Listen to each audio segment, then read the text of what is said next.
Hello बच्चों, नमस्ते। कैसे हैं आप लोग? आशा करता हूं कि आप लोग अपने पढ़ाई में मन लगाकर अपने गोलों की तरफ आगे बढ़ रहे होंगे। ठीक है। आप लोगों की परीक्षा अब नज़दीक आ चुका है। 19 नवंबर से आपकी परीक्षा प्रारंभ हो जाएगी। देखिए, हम इस चैनल के माध्यम से, इस प्लेटफार्म के माध्यम से आप लोगों को समाजशास्त्र विषय पढ़ाते हैं। और यदि आप बीए का स्टूडेंट हैं, समाजशास्त्र के सब्जेक्ट है आप लोग के, तो आप लोग हमारे चैनल के साथ जुड़ सकते हैं। समाजशास्त्र का पूरा इसमें first semester, second semester, third semester, fourth semester, सभी जितने सेमेस्टर हैं, सभी सेमेस्टरों का इस चैनल के माध्यम से आप लोग पढ़ सकते हैं। और आप लोग चैनल पर नए हैं तो चैनल को लाइक कीजिए और चैनल को सब्सक्राइब कीजिए। ठीक है। और आप लोग शेयर भी कीजिए। आप लोग वीडियो को फुल वॉच कीजिए। जब फुल वॉच करेंगे तभी आप लोग को समझ में आएगा। तो चलिए हम लोग वीडियो को स्टार्ट करते हैं, देर ना करते हुए। ठीक है।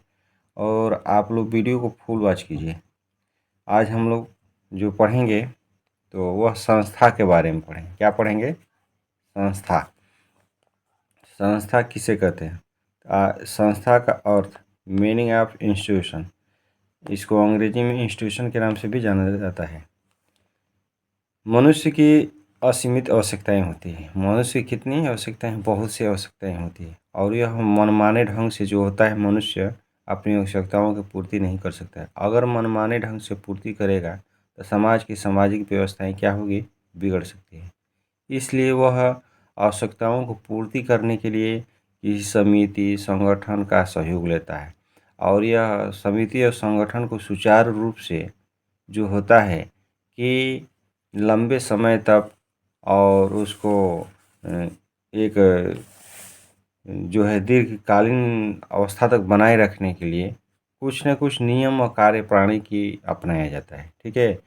ताकि वो जो चलता रहे परंपरागत रूप से हमेशा। तो जो हम नियम और कार्यविधि को अपनाते हैं अपनी आवश्यकताओं की पूर्ति के लिए, तो उसी को हम लोग क्या कहते हैं? संस्था कहते हैं। ठीक है। तो चलिए संस्था के बारे में आप लोग देख लीजिए। मनुष्य की असीमित आवश्यकताएं होती हैं और यह आवश्यकताएं स्वयं व्यक्ति पूरा नहीं कर सकता है। ठीक है। मनुष्य की असीमित आवश्यकताएं होती है और यह स्वयं व्यक्ति अपनी आवश्यकताएं पूरा नहीं कर सकता है। ठीक है। इसलिए वह व्यक्ति परस्पर एक दूसरे के साथ जुड़कर आवश्यकता की पूर्ति हेतु संगठन बना लेता है, जिसे समिति कहते हैं। यानी कि मनुष्य जो है अपने जो है स्वयं आवश्यकता की पूर्ति नहीं कर सकता है और आवश्यकता की पूर्ति के लिए वो क्या करता है? एक दूसरे के साथ जुड़ जाता है और स्वयं संगठन बना लेता है, जिसे हम लोग क्या कहते हैं? समिति कहते हैं। इन समिति को सफलता के लिए यानी कि परस्पर सहयोग की आवश्यकता होती है। सफलता के लिए परस्पर सहयोग की आवश्यकता होती है।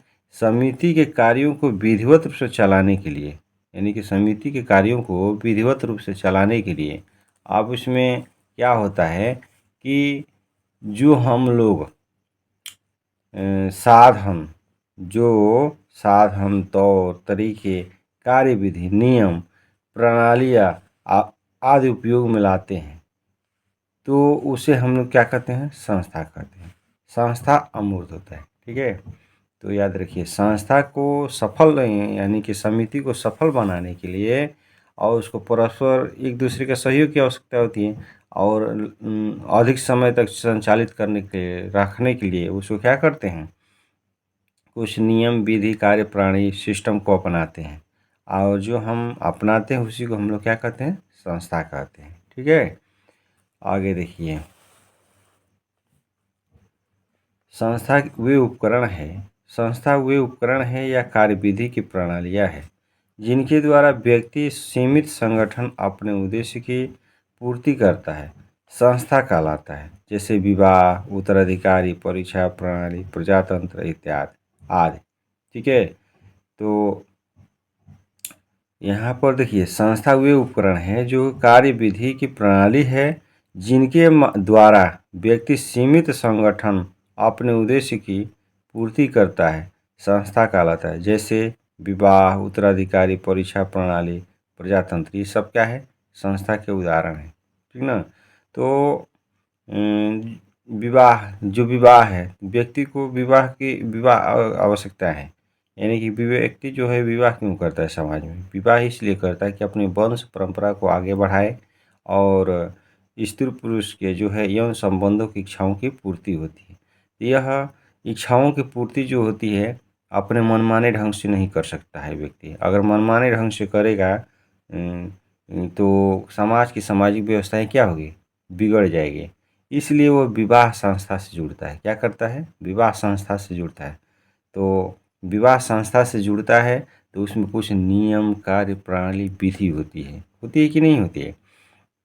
तो नियम, कार्य प्रणाली, विधि होती है तो वह विवाह संस्था के द्वारा जुड़कर वह अपने गृहस्थ आश्रम पर प्रवेश करता है और धार्मिक कार्यों को भी करता है और अपनी यौन इच्छाओं के जो स्त्री पुरुष की यौन इच्छाओं की पूर्ति करता है और संतान का प्रजनन करता है। तो ये क्या है? एक अपनी आवश्यकता की पूर्ति करता है। यह विवाह नामक संस्था से जुड़ता है तब यह इच्छा उसकी क्या होती है? पूर्ति होती है। तो इतना याद रखिएगा। तो कोई भी व्यक्ति है और अपनी अपनी इच्छा की पूर्ति के लिए वह अपने मनमाने ढंग से कार्यों को नहीं कर सकता है। इसलिए वह किसी न किसी संस्था से जुड़ता है। जब संस्था से जुड़ता है तो उसमें नियम, कार्य, विधि, कार्य प्रणाली होता है जिसके आधार पर उसकी आवश्यकताओं की पूर्ति होती है। ठीक है? तो उसी को हम लोग क्या कहते हैं? संस्था कहते हैं। अकबर ने भी संस्था के बारे में लिखा है, परिभाषा दिया है। देखिए, अकबर के अनुसार परिभाषा है, सामाजिक संस्थाएं कुछ आधारभूत मानवीय आवश्यकताओं की पूर्ति के लिए संगठित एवं स्थापित कार्यविधि की प्रणाली है, उसे संस्था कहते हैं। अकबर ने काफ ने भी कहा है कि सामाजिक संस्थाएं कुछ आधारभूत मानवीय जो आवश्यकताओं की कुछ आधारभूत पूर्ति एवं संगठन स्थापित कार्यविधि की प्रणालियाँ है, जिसे हम लोग क्या कहते हैं? संस्था कहते हैं, जिसके माध्यम से मानव जो होता है अपनी आवश्यकताओं की क्या करता है? पूर्ति करता है। तो एक बार और भी ध्यान से सुन लीजिए परिभाषा बच्चों, कि संस्था वे सामाजिक संस्थाएं होती है। संस्था क्या होता है? सामाजिक संस्थाएं वे होती है जो मनुष्य की आवश्यकताओं की पूर्ति के लिए कुछ नियम, कार्य, विधि, कार्य प्रणालियाँ के माध्यम से मनुष्य अपनी आवश्यकताओं की पूर्ति करता है। तो उसी को हम लोग क्या कहते हैं? संस्था कहते हैं। ठीक है? तो वीडियो कैसा लगा? वीडियो अच्छा लगे तो चैनल को लाइक कीजिए और सब्सक्राइब कीजिए। ठीक है? फिर मिलेंगे हम लोग नेक्स्ट वीडियो में। Okay, bye.